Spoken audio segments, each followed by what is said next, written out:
अवस्था फलन क्या होता है? कुछ गुणधर्म ऐसे होते हैं, उष्मागतिकी यानी थर्मोडायनेमिक्स के कुछ गुणधर्म ऐसे होते हैं जो केवल प्राथमिक व अंतिम अवस्था पर निर्भर करते हैं। ऐसे गुणधर्मों को अवस्था फलन कहा जाता है। यानी कि जैसे डेल्टा जी को कहा जाता है Gibbs free energy. Delta G को कहा जाता है गिब्स फ्री एनर्जी यानी कि गिब्स मुक्त ऊर्जा। ये क्या है? अवस्था फलन है, गिब्स मुक्त ऊर्जा है। डेल्टा ई या अपने डेल्टा यू कह देते हैं, ये होती है इंटरनल एनर्जी, आंतरिक ऊर्जा। ये भी क्या होती है? अवस्था फलन होती है। यानी कि ये प्राथमिक व अंतिम अवस्था पर निर्भर करती है। डेल्टा एच कहा जाता है एंथैल्पी को। एंथैल्पी क्या होती है? अभिक्रिया में शामिल ऊष्मा होती है। जैसे मान लो ए कोई बी में चेंज हो रहा है, इस दौरान 20 जूल ऊष्मा बाहर निकल रही है, तो डेल्टा एच का मान क्या होता है? -20 होता है। तो डेल्टा एच इस अभिक्रिया में शामिल ऊष्मा हुई, यानी कि अभिक्रिया में कितनी ऊष्मा बाहर निकल रही है या कितनी ऊष्मा का अवशोषण हो रहा है। जैसे मान लो कोई एक्स था, उसको 30 जूल ऊष्मा दी गई, तो वो वाई में बदला, तो इसको दी गई ऊष्मा, तो डेल्टा एच क्या है? पॉजिटिव है। और कितना है? डेल्टा एच का मान 30 है। तो ये 30 क्या है? एंथैल्पी है। तो एंथैल्पी क्या होती है? एंथैल्पी बताती है अभिक्रिया में शामिल ऊष्मा के बारे में। एंथैल्पी बताती है कि कोई अभिक्रिया है, उसमें कितनी ऊष्मा बाहर निकल रही है या कितनी ऊष्मा का अवशोषण हो रहा है, यह एंथैल्पी होती है।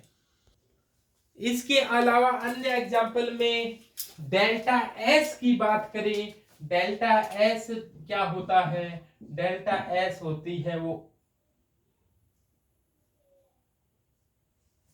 एंट्रोपी होती है। एंट्रोपी क्या होती है? एंट्रोपी होती है अव्यवस्था का माप।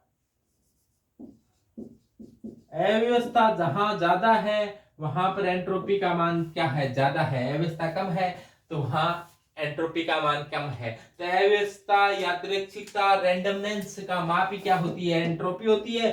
और एंट्रोपी क्या होती है? अवस्था फलन होता है। ये इस बात पर भी निर्भर करता है कि प्रारंभिक व अंतिम अवस्था पर भी ये निर्भर करता है, तो इसे एंट्रोपी कहते हैं।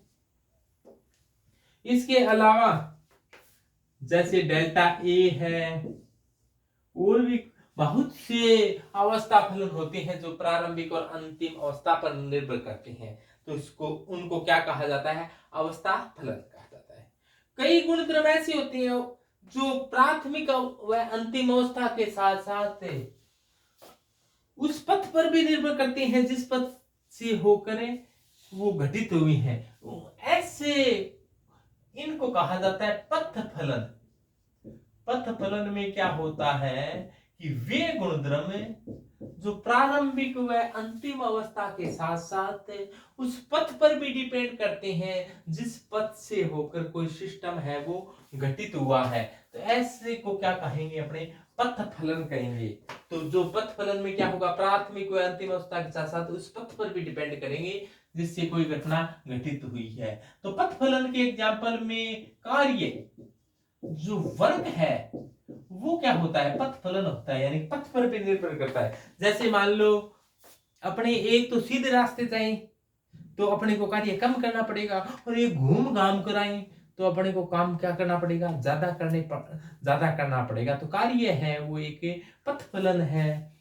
ये उस बात पर भी डिपेंड करता है जिस पथ से होकर कोई सिस्टम है वो संपन्न हुआ है। कार्य ऊष्मा, ऊष्मा भी क्या होती है? पथ फलन होती है। तो पथ फलन है वो कार्य और ऊष्मा दो ही है पथ फलन, बाकी जो बच गए वो क्या है? अवस्था फलन है। इसको पाथ फैक्शन कहा जाता है। पथ फलन को क्या कहेंगे? पाथ फैक्शन कहेंगे। तो ये होते हैं अवस्था फलन क्या होते हैं, पथ फलन क्या होते हैं, बस थोड़ा सा इनके बारे में जानकारी होनी चाहिए। इसके बाद में अपने उष्मागतिकी प्रक्रम पर पढ़ेंगे, थर्मोडायनेमिक्स से प्रोसेस क्या होती है, उष्मागतिकी प्रक्रम होते क्या है आखिरकार। समतापी प्रक्रम यानी कि आइसो